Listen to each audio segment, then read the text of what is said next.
नमस्ते। अपनी एज से ज़्यादा यंग लगने का सीक्रेट, आपकी जो एज है उससे छोटे, उससे काफ़ी ज़्यादा छोटे कैसे लगें? मेरी जो एज है वो 42 इयर्स प्लस है। दिसंबर में ऑब्वियसली मेरी एज जो है वो 43 इयर्स हो जाएगी और मुझे बहुत सारे कॉम्प्लीमेंट्स मिलते हैं कि मैं अपनी एज की लगती ही नहीं हूँ। नहीं लगती हूँ। सारी जो कहानी है ना वो अंदर से फीलिंग की है। अपने अंदर के बच्चे को ज़िंदा रखिए, सबसे पहली चीज़ ये। और एक और मैं बात बता दूँ आपको, जो हम ये दूसरे लोगों के ऊपर थोपते रहते हैं ना, उन्होंने मेरे साथ ऐसा कर दिया इसलिए मैच्योरिटी मेरे अंदर आ गई, उन्होंने मेरे साथ वैसा कर दिया इसलिए मैच्योरिटी मेरे अंदर आ गई। सुनिए, मैं अपने घर की ना सबसे बड़ी बेटी हूँ और बहुत पहले ही ना मेरे ऊपर ज़िम्मेदारियाँ आ चुकी थी। जब मैं 8th स्टैंडर्ड में थी ना, तो मेरी मम्मी का एक बहुत बड़ा एक्सीडेंट हुआ था। मतलब इतना बड़ा एक्सीडेंट हुआ था कि सारे की सारी जो चीज़ें थी ना वो मेरे सर पर आ गई थी। खाना बनाने से लेकर के हर एक चीज़ को सँभालने तक। जब मैं बहुत छोटी थी ना, तब से ही मैंने अपने भाई-बहनों के टिफ़िन तक बनाए हैं। मैंने बहुत सारी ज़िम्मेदारियाँ निभाई हैं। जैसे-जैसे मैं थोड़ी-सी बड़ी हुई 8th स्टैंडर्ड से मैंने थोड़ा-थोड़ा, थोड़ा-थोड़ा मम्मी के क्योंकि मेरी मम्मी का पार्लर था, तो वहाँ पर ऐसे लोग आते रहते थे कुछ-कुछ काम करवाने के लिए। कुछ आंटीज़ होती हैं ना जैसे जो सपोर्ट करती हैं बच्चों को, मम्मी की दोस्त हो गई थी, सपोर्ट करती थी, तो मैं उनके ऊपर, अपने ऊपर थोड़ा-थोड़ा, थोड़ा-थोड़ा काम सीखती रही। 9th स्टैंडर्ड से तो मैं कमाने लग गई थी। अपनी मम्मी के पार्लर में जो भी थोड़ा बहुत टाइम मिलता था तो काम कर देती थी। तो इसलिए ये बोलना बिल्कुल गलत है कि दूसरे लोगों ने हमें मैच्योर बना दिया। तभी मैंने अपने अंदर के बच्चे को ज़िंदा रखा ना। परिस्थितियाँ आती हैं, क्या उसके बाद नहीं आई होंगी? हज़ारों बार आई हैं। इतनी गंदी-गंदी परिस्थितियाँ आई हैं, जो पता नहीं मुझे बड़ा नहीं, पता नहीं क्या ही बना कर के चली जाती। लेकिन वो अपने हाथ में है कि मैं अपने अंदर के बच्चे के साथ कितना खेलती हूँ, कितना हँसती हूँ, कितना खिलखिलाती हूँ, कितना उसको प्यार करती हूँ। इसलिए दुनिया क्या कर रही है हमारे साथ, उसको हमें साइड रखना है। हम क्या कर रहे हैं अपने साथ, ये हमें हमारे लिए जो ज़्यादा है ना, वो मैटर करता है। अब यहाँ पर भी ऐसा हो सकता है कि बहुत सारे ऐसे होते हैं ना वो वाले लोग, वो वाले, वैसे वाले, जिनको मतलब कुछ होता ही है कि उनको कमेंट करके जाना है। वो हो सकता है कमेंट करें, "अरे! आप लगती हो।" हाँ, आपको लगती होंगी, मैं आपकी सुन ही नहीं रही, मुझे फ़र्क नहीं पड़ता। है ना? तो देखो इस तरीके से ना हमें फ़र्क लगवाना बंद करना है बाहर से। हमें अपने अंदर के प्यारे से मासूम बच्चे को ज़िंदा रखना है क्योंकि वो इस चीज़ में हमारे लिए सबसे बड़ा रोल प्ले ही करता है। एजिंग होना नॉर्मल है और ग्रेसफुली एज करना नॉर्मल है और मुझे लगता है कि ग्रेसफुली अगर आप एज करते हो और अपने आप को थोड़ा मेंटेन रखते हो और आप अपनी एज से छोटे लगते हो, इसमें कोई भी बुराई नहीं है। आप ग्रेसफुली एज करो। मैं ग्रेसफुली एज कर रही हूँ, मुझे कोई प्रॉब्लम नहीं है, ना छोटा लगने में, ना बड़ा लगने में, ना ये दिखने में, ना वो दिखने में। क्योंकि ये मैं जो कर रही हूँ ना, मेरे लिए कर रही हूँ। ये मेरे लिए है, किसी और के लिए नहीं है। ठीक है? दूसरी चीज़, पानी आप ज़्यादा पीजिए। जितना आप पानी पीते हैं, आपकी जो बॉडी है, वो हाइड्रेटेड रहती है, ये हमारे लिए अच्छा है, हमारी स्किन के लिए बहुत अच्छा है। लेकिन क्या होता है, हमारे बिज़ी शेड्यूल के चक्कर में, बार-बार हमें वॉशरूम ना जाना पड़े, इस चक्कर में, कई बार आलस के चक्कर में, कई बार हमें याद नहीं रहा, इस चक्कर में हम पानी नहीं पीते, ठीक है? तो कोशिश करिए 1 चुटकी नमक वाला जो पानी होता है ना, वो मॉर्निंग में आप ज़रूर पीजिए। ये हमारे ब्लोटिंग के लिए भी अच्छा है, हमारी स्किन के लिए अच्छा है, हाइड्रेशन के लिए अच्छा है। मैं पूरा दिन तो नहीं कहूँगी बट 1 ग्लास आप इस तरीके का पानी पी सकते हैं, ठीक है? ये बहुत ज़्यादा हेल्प करता है हमको। पॉज़िटिव रहिए। पॉज़िटिव रहना आपके चेहरे को एक रंगत देता है, आपकी पूरी बॉडी को एक रंगत देता है, आपको अच्छा फ़ील करवाता है। जब आप पॉज़िटिव रहते हैं तो आप डेफ़िनिटली बहुत ज़्यादा अच्छा फ़ील करते हैं, अच्छा महसूस करते हैं। तो इसलिए पॉज़िटिव रहिए। हँसिए, खिलखिलाइए, मज़े लीजिए ज़िंदगी के, एक ही तो ज़िंदगी है, इसमें हम जी रहे हैं, आगे बढ़ रहे हैं। रो-रो करके बढ़ो या हँस-हँस करके बढ़ो, ये अब आपके ऊपर ही डिपेंड करता है। ठीक है? तो इसलिए इस चीज़ का थोड़ा-सा ख़्याल रखिए, खुश रहिए, हँसिए, खेलिए, मुस्कुराइए, सिचुएशंस आएँगी और जाएँगी, किसी भी परिस्थिति को अपने ऊपर इतना हावी मत होने दीजिए कि वो आपको कमज़ोर कर जाए, आपको ही बहुत ज़्यादा बड़ा बना जाए। हाँ, बहुत ज़्यादा बड़ा भी नहीं और बहुत ज़्यादा छोटा भी नहीं, एक बैलेंस में होकर के मज़े लेना अच्छा लगता है ना? तो इस चीज़ का भी थोड़ा-सा ख़्याल रखिए, डेली व्यायाम कीजिए। व्यायाम हमारी मांसपेशियों के लिए अच्छा है, हमारी पूरी बॉडी के लिए अच्छा है, ओवरऑल हेल्थ के लिए अच्छा है और एंटी एजिंग का ये बहुत अच्छा वैसे भी रोल प्ले करता ही है, ठीक है? क्लीन ईटिंग, ये तो मुझे पता नहीं है मैं कितने सालों से फ़ॉलो कर रही हूँ, मुझे नहीं पता। हाँ, बीच-बीच में जैसे अब इंसान है यार, मन कर जाता है कभी-कभी, है ना? चीटिंग करने का, कभी गड़बड़ खा लिया, फिर उसको छोड़ देने का, फिर ऐसे लगता है कि चलो आज गड़बड़ होगी, कल फिर सही, फिर सही, फिर सही, ऐसे करते-करते काफ़ी सारी गड़बड़ें कर देने का मन करता है। जैसा सबका करता है, वैसा मेरा भी करता है। लेकिन इसमें ये ध्यान देना ज़रूरी है कि ये एंटी एजिंग के लिए नहीं कर रही मैं या मैं यंग दिखने के लिए नहीं कर रही, ये मेरी बॉडी के लिए एक्चुअली ज़रूरी है कि मैं क्लीन खाऊँ, मैं रॉ ज़्यादा खाऊँ, मैं ऐसी चीज़ें खाऊँ जो मुझे अंदर से क्लीन रखती हैं। तो अगर आप अंदर से क्लीन हो तो डेफ़िनेटली आप बाहर से क्लीन होने वाले हो, लगने वाले हो, वैसा फ्रेश फ़ील करने वाले हो जैसा आपका फ्रेश फूड होगा। अब फूड ही आपका बासी है, पैकेज्ड फूड आपने ले रखा है, प्रोसेस्ड फूड ले रखा है, पता नहीं कितने सारे प्रोसेस से वो हो करके निकला है, उसके बाद आप खा रहे हो, तो आप खुद भी तो प्रोसेस्ड होते जा रहे हो। आप जो कंज़्यूम कर रहे हो, वो आपकी बॉडी पर भी दिखेगा ही दिखेगा।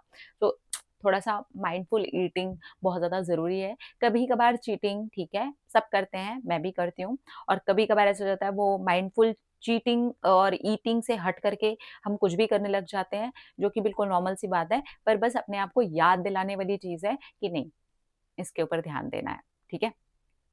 फेस योगा करें, बहुत हेल्प करता है। हमारे फेस को शेप रखने में हेल्प करता है। जैसे कि बॉडी है, आप बॉडी योगा करते हैं, जैसे हम सूर्य नमस्कार करते हैं या हम और अलग-अलग तरीके के योगा करते हैं, तो वो हमारी बॉडी को हेल्प करते हैं ना, है ना? हेल्प करते हैं वो हमारी बॉडी को अच्छा बनाने में, उसको तंदुरुस्त बनाने में, मांसपेशियाँ बनाने में और हमारी बॉडी को एक शेप में लेके आने के लिए एक वर्कआउट हेल्प करता है ना। आप अलग-अलग जब वर्कआउट्स लेते हो, मैं उस चीज़ के लिए तो नहीं कहूँगी हाँ, एक पर्टिकुलर चीज़ के लिए पर्टिकुलर एक्सरसाइज़ ही वर्क करती है, मैं ये नहीं कहूँगी, मैं कहूँगी ओवरऑल आप जब एक्सरसाइज़ करते हो, तो वो आपके ओवरऑल पर्सनैलिटी पे काम करती है कि नहीं करती? बॉडी पे काम करती है ना? तो अगर आप फेस के लिए अलग से एक्सरसाइज़ करते हो, 10 मिनट का भी योगा करते हो और ज़्यादा नहीं, हफ्ते में सिर्फ 3 से 4 दिन भी करते हो, डेफ़िनेटली हेल्प करता है। ज़्यादा करने की ज़रूरत ही नहीं है, थोड़ा-सा भी करते हो, तो वो आपको हेल्प करता ही करता है, ठीक है? इस चीज़ का भी बहुत सारा ख़्याल रखें क्योंकि सारी चीज़ें मिल कर के आपको वो वाली चीज़ देती हैं, जो आप चाहते हो, ठीक है? इसके बाद आ जाते हैं थोड़ा-सा स्किन केयर पे। आपकी जो भी स्किन टाइप है, उसके हिसाब से आपको केयर करना चाहिए। मैं ये तो नहीं कहूँगी कि पूरा दिन केयर करते रहना चाहिए क्योंकि मैं खुद स्किन केयर में थोड़ी आलसी हूँ। मैं सिर्फ़ 2 ही बार स्किन केयर करती हूँ। एक सुबह नहा कर के फ्रेश होने के बाद और एक रात को सोने के पहले। मेरा बीच का कोई स्किन केयर वग़ैरह नहीं है। एकदम ऑनेस्टली बोल रही हूँ, नहीं है। क्योंकि अगर मैंने एक बारी सुबह में अच्छे से स्किन केयर कर ली, मेरी जो स्किन है वो कॉम्बिनेशन है, तो मैं अपनी कॉम्बिनेशन स्किन के हिसाब से स्किन की केयर करती हूँ। और रात को भी ऑब्वियसली कॉम्बिनेशन स्किन है, उसके हिसाब से रात को केयर करके सो जाती हूँ। तो रात को जो मेरा सोने का टाइम है, उसमें मेरी पूरा जो स्किन है, उसका रिपेयर होने का काम चलता रहता है, बॉडी के रिपेयर होने का काम चलता रहता है। अब आ ही गए हैं नींद पे, तो नींद की भी बात कर लेते हैं। नींद आप जितनी अच्छी लेते हैं ना, उतना अच्छे से आपकी बॉडी अंदर से रिपेयर करती है। आपने जो स्किन केयर किया है ना, उसको बहुत अच्छे तरीके से आपकी बॉडी लेती है। इसलिए स्ट्रेस में जाकर के सोना, फ़ोन देखते-देखते ही सो जाना, नींद ही तब आएगी जब हम 2 घंटे अपने फ़ोन के ऊपर वेस्ट कर लेंगे, नहीं, ये सब मत करिए।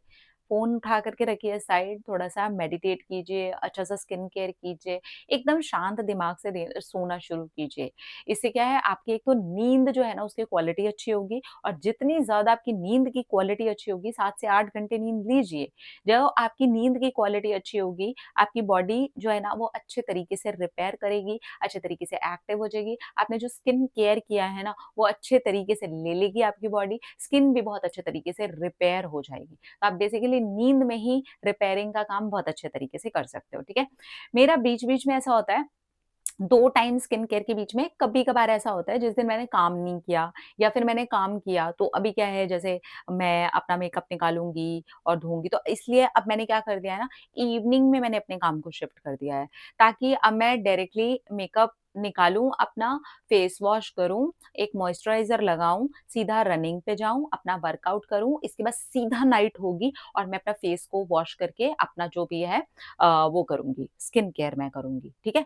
तो वैसे हमें अपना प्लान बनाना होता है कि हमें पूरा दिन भी बहुत सारे केमिकल और ये चीज़ें यूज़ नहीं करनी है, लेकिन जब हमें करनी है, तो हमें ध्यान देते हुए अपनी स्किन टाइप के हिसाब से करनी है। नींद का भी हमने बात कर ली, स्ट्रेस फ्री रहना, स्ट्रेस क्या दे रहा है हमको? हर तरीके से धज्जियाँ उड़ा रहा है वो हमारी। हेल्थ वो हमारी खराब कर रहा है, स्किन वो हमारी खराब कर रहा है, हमारे चेहरे पर रिंकल्स आने वो शुरू कर चुका है। स्ट्रेस सबसे ज़्यादा हानिकारक है, सिर्फ़ इसी के लिए नहीं कि हम ऐज की यहाँ पर बात कर रहे हैं, तो मैं ऐज के लिए बात कर रही हूँ। ये हमें हर तरीके से तो डैमेज ही कर रहा है ना, क्यों लेना है स्ट्रेस? एक ज़िंदगी है ना हमारी, वो भी हम स्ट्रेस ले लेकर के जी करके निकाल दें। दुनिया का तो कुछ नहीं फ़र्क पड़ता। जिस दुनिया की वजह से, जिन लोगों की वजह से, जिन लोगों की सिचुएशंस की वजह से आप अपने ऊपर इतना फ़र्क डाल रहे हो ना, उनको बिलीव मी कोई फ़र्क नहीं पड़ता। आप स्ट्रेस से, मेंटल हेल्थ इश्यूज़ से जूझ रहे हो, आप स्किन के इश्यूज़ से जूझ रहे हो, आप ज़्यादा बड़े लगने लग गए हो, उनको कोई फ़र्क नहीं पड़ता। उनको हाँ, हाँ, है ये हो गया, वो हो गया, इसी से फ़र्क पड़ता है। तो ऐसे लोगों के लिए ज़्यादा सोचो मत, स्ट्रेस लेने की ज़रूरत नहीं है, ठीक है? अब इसके बाद बात करते हैं थोड़ा-सा वेट की।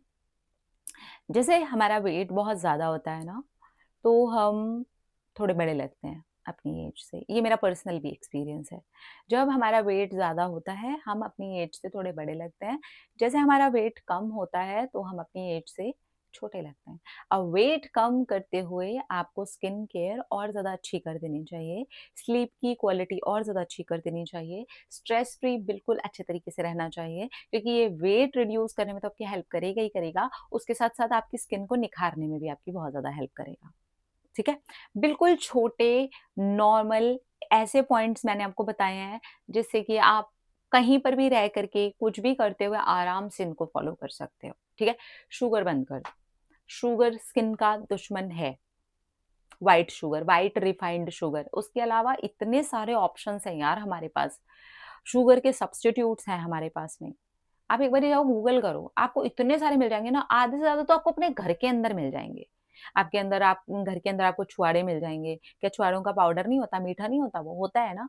आपके घर में गुड़ नहीं होता? गुड़ होता है ना, तो जैगरी पाउडर यूज़ नहीं कर सकते। हम डायरेक्टली व्हाइट शुगर से थोड़ा-सा स्विच करते हैं हेल्दी ऑप्शंस की तरफ, वो हमारी स्किन के लिए अच्छा है, हमारे लिए अच्छा है, ओवरऑल हेल्थ के लिए अच्छा है। ठीक है? तो ये एज एंटी एजिंग अपनी उम्र से छोटा दिखने से ज़्यादा हमारी हेल्थ के लिए इम्पोर्टेंट है सारी सारी चीज़ें, ठीक है?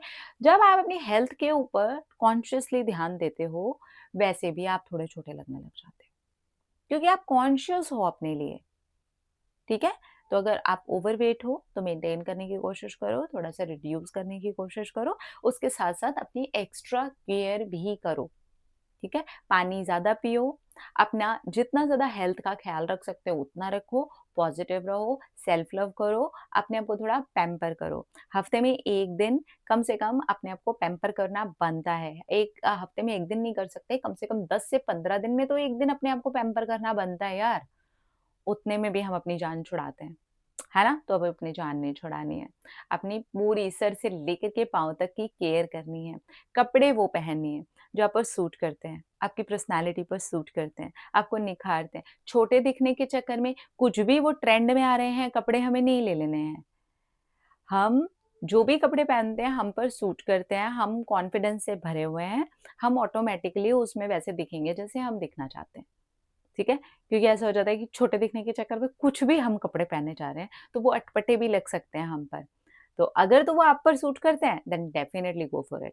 लेकिन अगर वो आप पर सूट नहीं करते हैं, देन ध्यान से जो आप पर सूट करता है, उस चीज़ को पहनिए। जो आपको कॉन्फिडेंस देता है, उस चीज़ को पहनिए। उन चीज़ों को कैरी कीजिए। अपने आप को थोड़ा-सा अप टू डेट रखिए। अपने आप को थोड़ा-सा अच्छे से रखिए। अपनी केयर कीजिए। जितनी आप केयर करेंगे इस वाली जर्नी के अंदर, उतना ही आपकी जो एज है आप ग्रेसफुली एज करेंगे। मेरा कहने का ये मतलब है। क्योंकि मैं इस चीज़ के बिल्कुल भी फ़ेवर में नहीं हूँ कि एज से छोटे होने के चक्कर में हम कुछ भी करे जाएँ। नहीं, मैं वो खुद नहीं करती तो मैं आपको क्यों बोलूँगी? हम अच्छा करें। हम अगर एज भी कर रहे हैं तो हम ग्रेसफुली करें और थोड़ा-सा अपने आप को मेंटेन करते हुए करें। That's it. ये इतना अच्छा है, ये इतना ईज़ी है। जंक नहीं खाना है। जंक स्किन को भी जंक बना देगा। जंक बालों को भी जंक बना देगा। जंक ओवरऑल हेल्थ खराब कर देगा। लेकिन इसका ये मतलब नहीं है कि हमें कभी भी नहीं खाना है। 10 दिन में, 15 दिन में, महीने में 1 बार डेफ़िनेटली खाइए, फिर उसको एन्जॉय कीजिए, ठीक है? बस इतना कीजिए, अपना ख़्याल रखिए। आप जिस भी एज ग्रुप के हैं, आप जैसे भी लगना चाहते हैं, वो आपके अंदर ही छुपा हुआ है। सिर्फ़ आपने एक परत ओढ़ी हुई है, उस परत को आप हटाएँगे और वो जो आप दिखना चाहते हैं, आप वैसे दिखने भी लगेंगे, ठीक है? अपना-अपना रखिए ख्याल, अपने आप से कीजिए ढेर सारा प्यार ताकि अट्रैक्ट करें ढेर सारा प्यार। Love you. टाटा।